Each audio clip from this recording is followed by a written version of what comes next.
If I have to compare like that was like यहाँ पे उस मामले में KTM तो और भी ज़्यादा नोटोरियस थे। तो ये इसका low beam,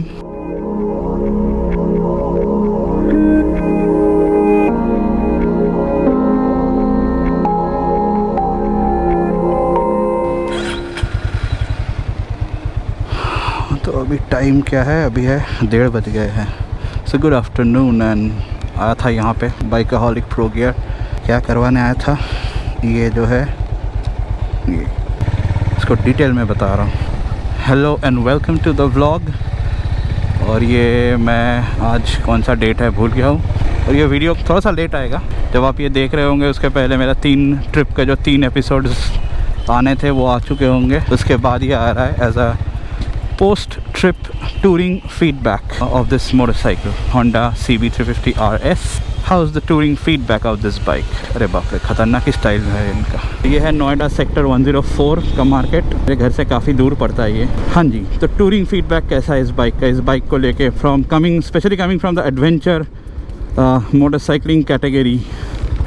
How is my feedback of this bike? First of all, let's talk about the riding posture. Adventure 250 का तो आपको पता ही है, स्ट्रेट अपराइट posture, और उस ऊपर से मेरे में वो लगा हुआ था, राइजर्स लगे हुए थे। तो that was if I have to compare like that was like यहाँ पे, and इसका थोड़ा सा ऐसा फॉरवर्ड बेंट है। Does that make any difference? Yes and no both. वो obviously that bike was much more comfortable in the sense कि आपको लॉन्ग डिस्टेंस ट्रिप करना है तो that's comfortable, and saddling point of view से देखा जाए दैट वाज मोर कंफर्टेबल। इसमें क्या होता है ना, जब आप सैडलिंग करोगे आप हल्का सा आपको सामने अब बॉडी का आपका झुकाना पड़ेगा। That's all the more because इसमें राइजर्स नहीं लगे हुए, स्टॉक हैंडल बार है, तो इसके साथ वैसा ही है। But not a deal breaker. धीरज नहीं है, देखो सिग्नल लाल है, सबको जाना है।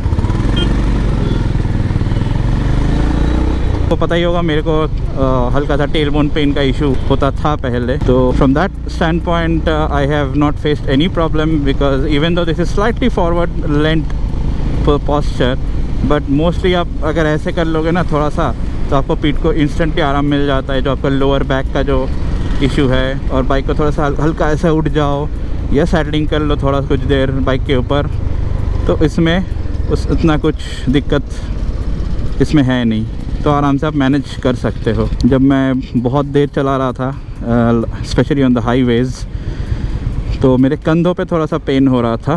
That's primarily possibly because of the wind buffeting, because this is not a very tall visor. It does a decent job. And ऊपर से ये जो मेरा ऑफ रोड हेलमेट है, जो ब्लैक वन, द एक्सॉर, जो आप ट्रिप के वीडियो में देखे हो, तो उसमें क्या है, काफ़ी लंबा सा एक ऑफ रोड बीक बोलो या जो भी बोलो इसको बोलते हैं, जो शेड है ऊपर का, तो वो है। तो that at times was actually a bit of problem, because उसमें क्या रहा था, जब मैं अगेंस्ट द विंड चला रहा था तो मेरे को ऐसे ऐसे झटके मार रहा था। तो otherwise there is no issues. Now let's talk about the cruising speed. Now KTM adventure आपको पता ही है, वो हाई कंप्रेशन इंजन्स है, तो they demand high speed all the time. This has got advantage on that side. एक तो लो and आपको भरपूर मिलता है, जो कि प्लस पॉइंट भी है, कहीं ना कहीं वो माइनस पॉइंट में भी काउंट हो जाएगा। क्यों बताऊंगा आगे। अगर आप इसको अच्छे माइलेज के साथ चलाना चाहते हो, what I did, I was cruising between a speed of 80, 90, 100, occasionally 120 तक मैं पहुंचाया था इसको एक बार, जस्ट टू चेक। अदरवाइज़ 80 से 100, 110 के बीच रखोगे स्पीड, और अगर आपको बार बार गियर शिफ्ट नहीं करना है तो आराम से आपकी माइलेज अराउंड 35 के आसपास। अगर मैं इसका ऑन स्क्रीन डैश का अगर जो इन्फॉर्मेशन ये दिखा रही है, इसको मैं मान के चलूँ तो it was showing me around वही 34.98, 35 ऐसा करके। माइलेज पॉइंट ऑफ व्यू से both are good. I mean this is almost you can say neck to neck, because मेरे KTM में मेरे को भी ऐसा, मतलब just because if the 250cc मिल, तो अराउंड ऐसा ही माइलेज मिलता मेरे को। And always mileage will always and always depend on how you are wringing the throttle. तो फ्यूल इकोनॉमी के पॉइंट ऑफ व्यू से I would say both were almost neck to neck. और क्या बता सकता हूँ, headlight throw, I mean the KTM's stock headlight, the 250 I'm talking about, not the 390. The 250's stock headlight, as you know, it's a halogen, which is good for foggy and rainy situation, but on the highway it was pretty bad. तो उसमें मेरा जैसे KTM में था LED light मैंने करा रखा था, नाइट एंजल लगा रखा था, नाइट आई लगा रखा था, and at the same time I had those 8JG fog lights. अब इसमें जैसे स्टॉक हेड लाइट इसका LED है, ऊपर से मैंने ये जो मैड डॉग स्काउटेक्स लगा रखा है। अब जाते वक्त मैं जब जा रहा था मेरे को ऑन नहीं करना पड़ा fog lights, because we are moving from night time to day time, तो फॉग लाइट की कोई ज़रूरत ही नहीं थी, and there was no foggy situation, no rain, nothing. अब ये जो मैड डॉग ऑक्स लाइट मैंने लगा रखा है, ये 100 मीटर्स तक इसका थ्रो है, और इसका जो लाइट है it is not pure white, it's of whitish. Technical language, light के लैंग्वेज में इसको बोलते हैं warm white. Warm white is what it's tone is, which was doing an absolute brilliant job. अब फॉग और रेन में कैसा परफॉर्म करती है वो मेरे को देखना है आगे, जैसे अभी सर्दियाँ आ जाएंगी, अच्छा खासा फॉग हुआ तो I will definitely test these lights and give you guys a good video which will help you, because मेरे वीडियो में मेरा फोकस यही होता है कि मेरा वीडियो देख के लोगों को कुछ एंटरटेनमेंट असाइड लोगों को कुछ इन्फॉर्मेशन मिले जिससे लोगों को हेल्प भी हो। नॉट दैट के आज मैं वहाँ पे गया, ये पराठा खाया, ये दोस्तों के साथ ये किया, इस दोस्त ने ये बाइक लिया, वो सब एक टाइम के बाद मोनोटोनस लगता है। मैं बहुत सारे ब्लॉगर्स को देखता रहता हूँ, एक टाइप के कंटेंट देते रहते हैं। दोस्तों के साथ मिला, इस पॉइंट से उस पॉइंट गया, बीच में यहाँ पे रुका, ब्रेकफास्ट, परोठे के ऊपर से कैमरा लेके गया, चाय पिया, यहाँ का फूड मेनू यहाँ है, यहाँ पे वही है।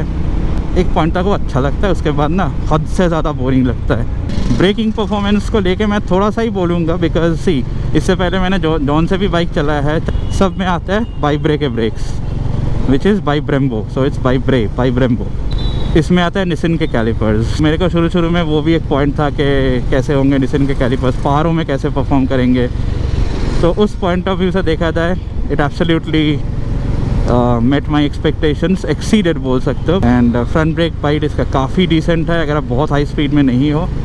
और मैं जैसे हमेशा कहता हूँ, स्पीड से चलाओ, स्पीड से चलाने का ऐसा कोई वो नहीं है, as long as you are within the specified speed limit if there is any, and as long as you are absolutely in control of your vehicle। और 70-30 रेशियो जो होता है, rear brake will always slow down your bike and the front brake will always stop your bike, and it's a combination, so 70-30 combination के साथ it is the best tried and tested formula।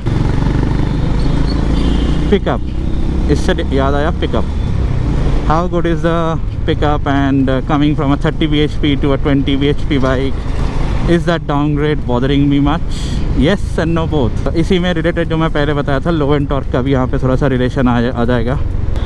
तो इसमें क्या है, जब मैं normal city cruising की बात करूँ या ऐसे डेली राइड्स, ऑफिस राइड्स, यहाँ पे आपको जस्ट कोई फ़र्क नहीं पड़ेगा, rather you will enjoy this low end torque, the 20 bhp, the no heating, the best part. No heating तो नहीं कहूँगा, the non intrusive heating, in the sense के गर्म तो ये भी हो रही है, इंजन है आफ्टर ऑल 350 cc, हीट इसका भी महसूस आप कर पाओगे, but it will not burn your legs और your thighs as does the KTMs। even the new KTMs, which is the 2023 variants, and the bike that I booked, Triumph Speed 400, that has also got heating issues। यहाँ पे मेरा डोमिनार का बहुत सही एक picture है, वो कभी मैं आया था, बट ये वाला पार्ट मेरे को बहुत अच्छा लगता है, ये लाइट एंड शेड वाला ना। मेरे को पता नहीं अभी 30 FPS पे है कि 60 FPS पे है।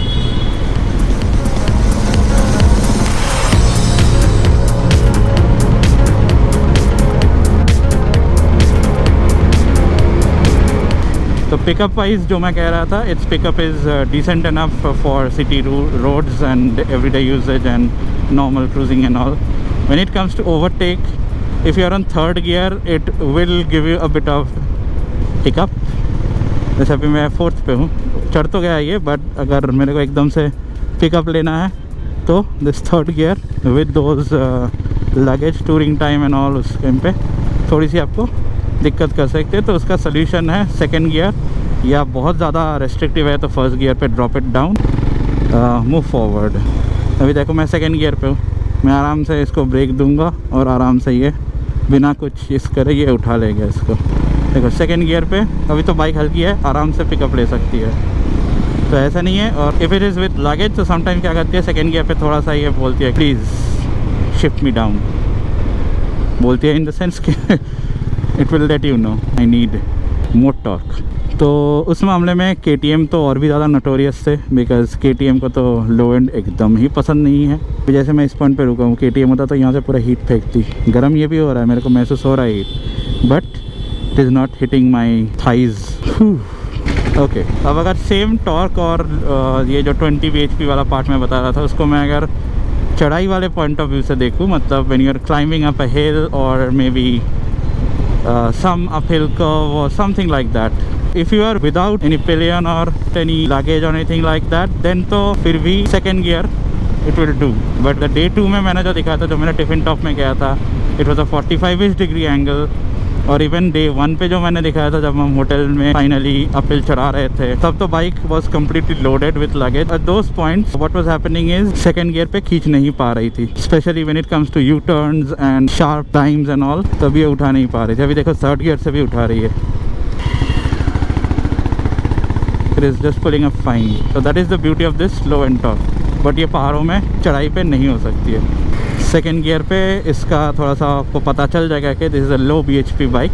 तो from that point of view that is what my feedback. I am never saying कि ये अच्छा है कि ये बुरा है, बिकॉज हर बाइक का प्लस एंड माइनस होता है, हर चीज़ का प्लस एंड माइनस होता है फॉर दैट मैटर। सो मैं ये नहीं कहूँगा इस मामले में KTM अच्छा था। KTM तो इस मामले में स्टॉल कर जाता है, ये स्टॉल नहीं करी एक बार भी। और बाकी और क्या ही कह सकता हूँ मैं, it was all good an experience. I am very happy and every one has praised me for this decision of mine for getting this bike and not falling in for the competition. And thank God I cancelled the Speed 400 booking, because Speed 400 मैंने on road देखा, एकदम पसंद नहीं आया मेरे को। It has got zero on road presence in my books. तो that was more or less the touring feedback। और क्या बता सकता हूँ, और कुछ पॉइंट मिस कर रहा हूँ क्या मैं? मेरे को तो लगता नहीं है। बाकी अगर आपको और कुछ क्वेश्चन है, या आप लोग अगर चाहते हो मैं कोई Q&A वीडियो करूं, चाहे वो किसी भी टॉपिक पे ऊपर हो, मतलब don't ask me like too personal questions, but if it is something personal I don't mind to answer. And Q&A करने का बहुत टाइम से मन तो है, बट मैंने एक पोस्ट भी दिया था, कम्युनिटी पोस्ट, उसमें लोगों ने वोट करके वोट तो दिया येस करो, बट क्वेश्चंस नहीं दिखा उन्होंने। तो अगर आप Q&A चाहते हो कि मैं कोई Q&A वीडियो करूँ, तो प्लीज़ अपने क्वेश्चन भी लिख दो साथ में कि मैं कौन से पॉइंट पे बताऊँ, क्या क्वेश्चन है आपका, वो क्वेश्चन तो मेरे को दो। चाहे आप वो कमेंट में लिखो, चाहे आपको इंस्टाग्राम में DM करके बताओ। क्वेश्चन नहीं बताओगे तो मैं Q&A किसके ऊपर बनाऊँगा? तो I believe my feedback help you guys. And और कुछ पॉइंट मेरे को इमीडिएटली याद तो नहीं आ रहा है, तो मैं बाद में ऐड ऑन कर दूँगा। बाकी trust me, you guys will be very happy to get this bike. Oh, before I end, these mirrors absolute brilliant. Honda के जो स्टॉक गोल मिरर आता है वो बहुत बकवास है। उसमें आपको राइडिंग जैकेट के साथ कुछ घंटा आपको दिखेगा, बहुत रेस्ट्रिक्टेड भी होता है। These mirrors are चुंबेश्वरी, absolute good, absolute awesome। और इसमें मैंने आप लोगों ने देखा, मैंने वो भी नहीं लगाया, जो क्या बोलते हैं इसको, ब्लाइंड स्पॉट मिरर्स, वो भी नहीं लगाया मैंने, क्योंकि ज़रूरत ही नहीं है। चलो, on this wide open canvas of blank road I end this particular vlog. Bye bye, take care, tata. तो रुको जरा, सब्र करो। तो अभी हेडलाइट ऑफ है। This is how it is all dark, in the sense ये लाइट को इग्नोर करो, बाइक का लाइट देखो। तो मैंने जैसे ही ऑन किया इसका है, तो ये इसका लो बीम, ये है इसका हाई बीम, तो ये रहा इसका स्टॉप लाइट। तब now let's see the new position and the throw. ये देखो, ये हुई ना बात, अब हुई है लाइट। सो ये जैसे देख रहे हो, ये वार्म वाइट थ्रो है, प्योर वाइट नहीं है। यहाँ सबको लगेगा प्योर वाइट, बट वहाँ पे देखोगे तो वार्म वाइट है।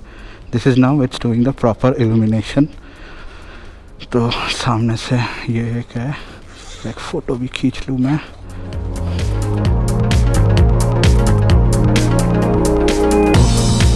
Now it illuminates a lot better.